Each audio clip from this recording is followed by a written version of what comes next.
নমস্কার বন্ধুরা, পম্পার কিচেনে আপনাদের সকলকে স্বাগত। আজ আমি পাকা আম দিয়ে অপূর্ব স্বাদের একটা নরম তুলতুলে রসালো মিষ্টির রেসিপি আপনাদের সাথে শেয়ার করব। পাকা আম দিয়ে আগে আমি নানা ধরনের রেসিপি আপনাদের সাথে শেয়ার করেছি, তবে পাকা আম দিয়ে এই মিষ্টিটা আমার মতো একবার বানিয়ে দেখতে পারেন। অসাধারণ খেতে লাগে। একবার খেলে দেখবেন কালো জামুন গোলাপ জামুন মিষ্টির স্বাদই ভুলে যাবেন। শুধু তাই নয়, এটা এতটাই অপূর্ব খেতে হয়, যাকে বানিয়ে খাওয়াবেন সেই আপনাকে ভীষণ প্রশংসা করবে আর কিভাবে বানিয়েছেন জানতেও চাইবে।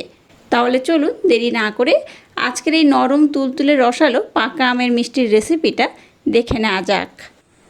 আজকে যে মিষ্টিটা বানাবো তার জন্য এখানে দেখুন 1 কাপ আমি নিয়ে নিয়েছি ময়দা,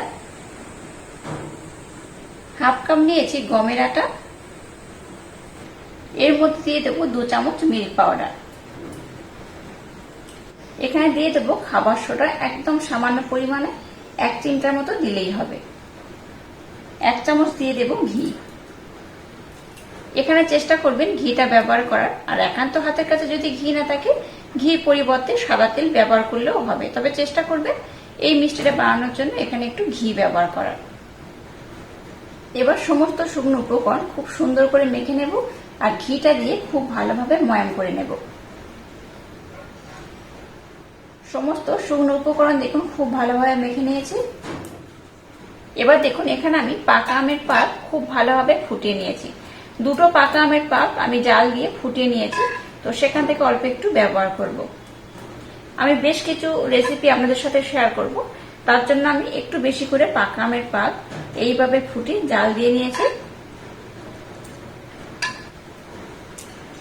পাকা আমের পাল্প দিয়ে এবার এটাকে আমি খুব সুন্দর করে মেখে নেব। আজকে একদম ইউনিক ভাবে যে মিষ্টি রেসিপিটা আপনাদের সাথে শেয়ার করছি, আশা করছি আমাদের ভীষণ ভালো লাগবে। একবার না বানালে ভীষণ মিস করবে, আর একবার খেলে দেখবেন আমাদের বারবার বানাতেও ইচ্ছা করবে। এবার এখানে আমি সামান্য একটু দুধ দেব, অল্প একটু লিকুইড দুধ এখানে আমি অ্যাড করছি। দুধের পরিমাণটা একেবারে খুব বেশি দেওয়া যাবে না, অল্প অল্প দিয়ে এটাকে মেখে নিতে হবে। যেমন করে আটা ময়দা আমরা মাখি ঠিক সেইভাবে কিন্তু একটা ডো করে এটাকে বানিয়ে নিতে হবে। আর এই মিশ্রণটাকে যেমন খুব টাইট করা যাবে না, আবার কিন্তু খুব নরমও করা যাবে না। দেখুন মিশ্রণটাকে আমি খুব সুন্দর করে মেখে নিয়েছি, দেখে বুঝতেই পারছেন এইরকম কিন্তু একটু নরম করে সফট করে মাখাতে হবে।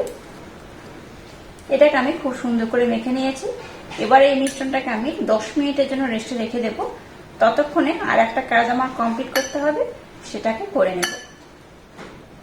এটাকে খোলা বাতাসের মধ্যে রাখবেন না, ঢাকা দিয়ে 10 মিনিটের জন্য রেস্টে রাখতে হবে।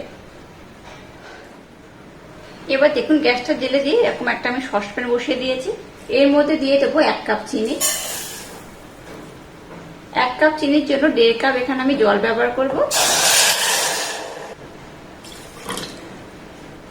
এর মধ্যে 2টো এলাচ দিয়ে দেবো, এলাচের মুখটাকে আমি চিড়ে নিয়েছি। গ্যাসের ফ্লেমটাকে লো টু হালকা মিডিয়াম দিয়ে একটা শিরা বানিয়ে নেব।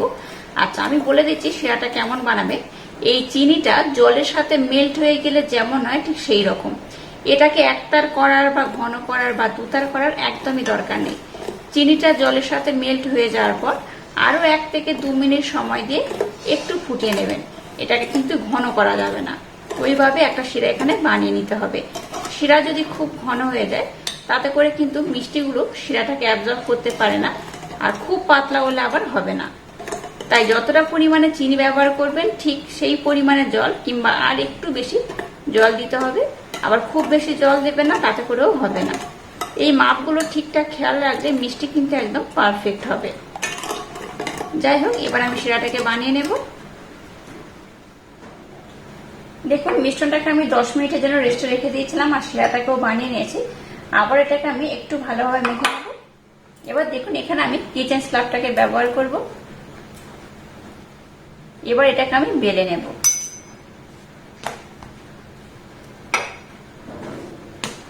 খুব পাতলা করে যেমন বেলবো না, আবার কিন্তু খুব মোটা করেও বেলবো না। এটাকে দেখুন আমি কিন্তু সুন্দর করে বেলে নিয়েছি। আর দেখুন কতটা মোটা বা কতটা পাতলা করে বেলেছে, এইরকম কিন্তু মোটা হবে। খুব যেমন পাতলা করিনি, খুব আবার কিন্তু মোটাও রাখিনি, এটা এইরকমই হবে। এবার এটাকে আমি প্রথমে 4 কোণা শেপ করে কেটে নেব।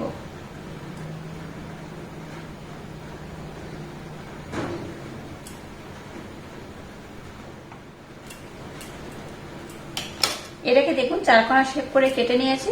আর এই মিশ্রণটাকে আমি অবশিষ্ট যে মিশ্রণটা রয়েছে এটাকে দিয়ে আবারও কিন্তু একই রকম ভাবে বানিয়ে নেব। এবার এটাকে আমি প্রথমে 2 টুকরো করে নেব, একদম মিডিল পোর্শন বরাবর এইভাবে 2 টুকরো করতে হবে। আবার এটাকে আমি 2 টুকরো করে নেব।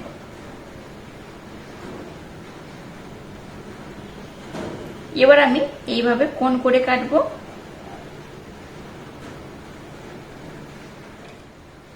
এগুলোকে দেখুন খুব সুন্দর করে আমি কেটে নিয়েছি। এবার এগুলোকে আমি উঠিয়ে নেব। কত সুন্দর দেখতে হয়েছে। এইভাবে পাকা আম দিয়ে ত্রিকোণ মিষ্টিটা আমার মতো বানিয়ে দেখবেন, দেখতে তো সুন্দর হয়, খেতেও অসাধারণ হয়। সবগুলোকে দেখুন খুব সুন্দর করে আমি কেটে নিয়েছি, দেখে বুঝতেই পারছেন কত সুন্দর দেখতে হয়েছে। এইভাবে যতগুলো বানানো গিয়েছে আমি কিন্তু বানিয়ে নিয়েছি। চলুন এবার এই মিষ্টিগুলোকে আমি ভেজে নেব। এবার দেখুন গ্যাসটাকে জেলে দিয়ে একটা কড়া বসিয়ে দিয়ে তার মধ্যে তেল দিয়ে দিয়েছি, আর তেলটাকে একটু মিডিয়াম গরম করেছি, খুব বেশি তেলটাকে গরম করা যাবে না। এবার এগুলোকে আমি তেলের মধ্যে দিয়ে দেব। এবার এখানে যতগুলো ধরবে ততগুলো দিয়ে ভেজে নেব। সবগুলোকে দিচ্ছি না, অল্প অল্প দিয়ে ভেজে নেব। গ্যাসের ফ্লেমটাকে হাই বা মিডিয়াম দেবেন না, লো করে এটাকে হতে দিতে হবে প্রথমে। এটা অটোমেটিক দেখবেন তেলের উপরে ভেসে উঠবে। এইভাবে একটু কড়াটা ধরে নাড়িয়ে দেবেন, তাতে করেই হবে। দেখুন গ্যাসের ফ্লেমটাকে লো রেখে এটাকে আমি কত সুন্দর করে বানিয়ে নিচ্ছি, আর সবগুলো দেখুন তেলের উপরে ভেসে উঠেছে। এবার আমি অপর দিকটা উল্টে দেব। প্রথমে হাতা ব্যবহার করবে না, যখন এগুলো তেলের উপরে ভেসে উঠবে তারপর কিন্তু হাতা ব্যবহার করতে হবে। এবার এটাকে উল্টে পাল্টে একটু লাল লাল করে ভেজে নেব। যখন দেখবেন কালার ধরা শুরু করে দিয়েছে তখন গ্যাসের ফ্লেমটাকে একটু হালকা লো টু মিডিয়াম দিয়ে ভাজতে হবে। একদম লো করে দেবেন না বা একদম হাই করে ভাজা যাবে না। প্রথম এটাকে যতক্ষণ না কালার আসে একদম লো রাখতে হবে, আর এইভাবে একটু কালার এলেই কিন্তু গ্যাসের ফ্লেমটাকে মিডিয়াম টু হাই দিতে হবে।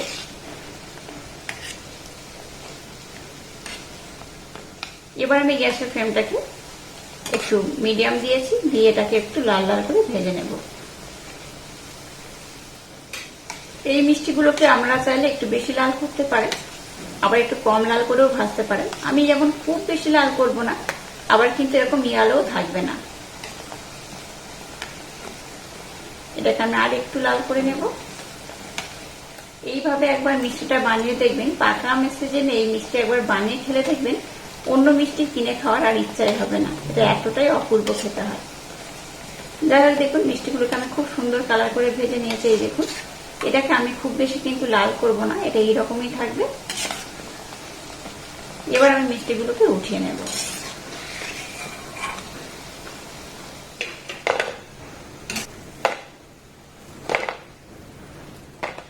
একইভাবে অবশিষ্ট মিষ্টিগুলোকে ভেজে নেব। দেখুন সমস্ত মিষ্টিগুলোকে আমি খুব সুন্দর করে বানিয়ে নিয়েছি, আর এটাকে ঠান্ডা করে নিয়েছি। খুব ঠান্ডা যেমন করা যাবে না, আবার খুব গরম থাকলেও হবে না।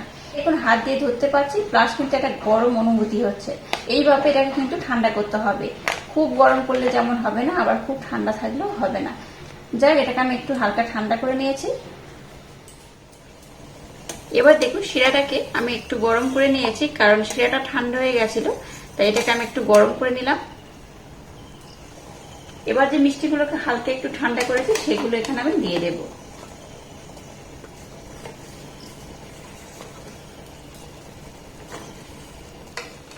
সমস্ত মিষ্টিগুলোকে দেখুন আমি শিরার মধ্যে দিয়ে দিয়েছি। এবার গ্যাসের ফ্লেমটাকে একদম লো রেখে এটাকে আমি 2 থেকে 3 মিনিটের জন্য একটু ফুটিয়ে নেব। 2 থেকে 3 মিনিট পর গ্যাসটাকে বন্ধ করে দিতে হবে, আর এটাকে ওভারনাইটের জন্য ঢাকা দিয়ে রেখে দিতে হবে। এটাকে আমি প্রথমে 2 থেকে 3 মিনিটের জন্য ফুটিয়ে নেব, তারপর এটাকে ঢাকা দিয়ে ওভারনাইটের জন্য আমি রেস্টে রেখে দেব।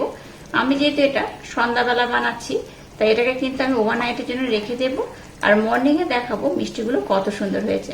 এখন দেখুন এগুলো শিরার মধ্যে ভেসে রয়েছে, কিন্তু মর্নিং এ যখন আমি আপনাদের দেখাবো দেখবেন শিরাটাকে খুব ভালোভাবে অ্যাবজর্ব করে নেবে আর মিষ্টিগুলো কিন্তু ফুলে ডাবল হয়ে যাবে। আর যেমন নরম হবে তেমন তুলতুলে হবে। দেখুন মিষ্টিগুলোকে আমি কত সুন্দর করে বানিয়ে নিয়েছি আর কতটা শিরা দিয়েছিলাম। এই দেখুন শিরাটাকে একদম অ্যাবজর্ব করে নিয়েছে। শিরাটাকে অ্যাবজর্ব করে নিয়ে এটা কতটা ফুলে গেছে, দেখুন কতটা সুন্দর হয়েছে, কতটা নরম, কতটা তুলতুলে, কতটা রসালো। একবার না এইভাবে মিষ্টিটা বানালে ভীষণ মিস করবেন। কত ছোট ছোট বানিয়েছিলাম, কত বড় বড় হয়ে গেছে। তো এটাকে আমি একটা অন্য প্লেটের মধ্যে সার্ভ করে নেব আর একটা কেটে আমি আপনাদের দেখাবো এই মিষ্টিটা কত সুন্দর হয়েছে। মিষ্টিগুলো এই পাত্রের মধ্যে আমি সার্ভ করে নেব।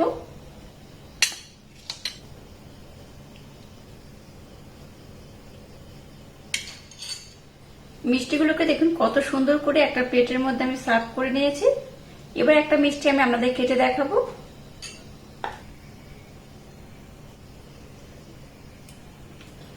এবার দেখুন একটা মিষ্টি নিয়ে নিয়েছি, এটাকে আমি কেটে আপনাদের দেখাবো এটা কত সুন্দর হয়েছে। এই দেখুন ভিতরটা কতটা নরম তুলতুলে রসালো হয়েছে, দেখে বুঝতেই পারছেন। এই দেখুন কতটা এই শিরাটাকে অ্যাবজর্ব করেছে, দেখে বুঝতেই পারছেন। আমি হাত দিয়ে দেখাচ্ছি, দেখুন এটা কত সুন্দর হয়েছে। এই দেখুন ভিতরটা একদম রসালো হয়েছে। এইভাবে একবার না মিষ্টি বানালে আপনারা বিশ্বাসই করতে পারবেন না এই মিষ্টিটা কতটা অপূর্ব খেতে হয়।